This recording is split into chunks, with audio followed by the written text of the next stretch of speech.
نحمده ونصلي على رسوله الكريم اما بعد فاعوذ باللہ من الشیطان الرجیم بسم اللہ الرحمن الرحیم. سر کٹا دیں گے ہم تیرے نام پر، تیرے احساس پر، تیرے پیغام پر، تیرے ایک بات پر، تیرے انعام پر، سرزمین وطن پر. معزز اساتذہ کرام اور میرے ہم مکتب ساتھیوں، السلام علیکم.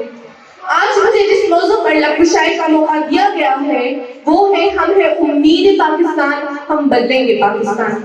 جناب اعلیٰ، آج سے 76 سال قبل ایک قوم، ہم قدم، ہم آواز ہو کر علامہ اقبال کے تصور اور قائد اعظم کی بلبلہ انگیز قیادت، انتھک محنت اور ہمارے آباء و اجداد کی لازوال قربانیوں کی بدولت خدا داد مملکت اسلامی جمہوریہ پاکستان وجود میں آیا.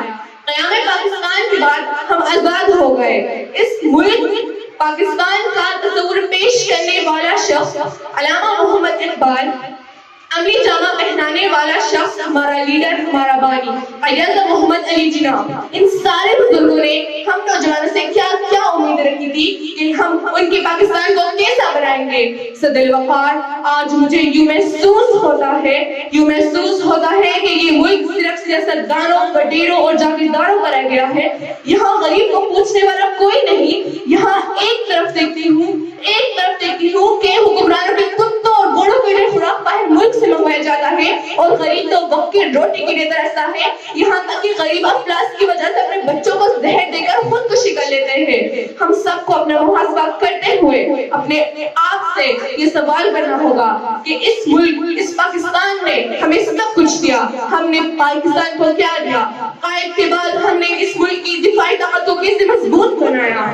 جناب اعلیٰ، اس بات کا جواب ہمیں ایم عالم، راشد منہاس، کرنل شیر خان، عبدالقدیر خان جیسے عظیم شخصیتوں نے اپنے کارناموں سے دیا ہے. صدر وقار، ہمارے نوجوان مصطفی فروش ہیں جو برف کی پہاڑوں تلک میں جان نچھاور کر گئے. ہمارے نوجوان سید یاسر عباس شہید، محسن علی اور آصف کریم جیسے ہیں کیونکہ ہمارے نوجوان اس لیے کہ اس پاکستان کے نگہبان ہیں.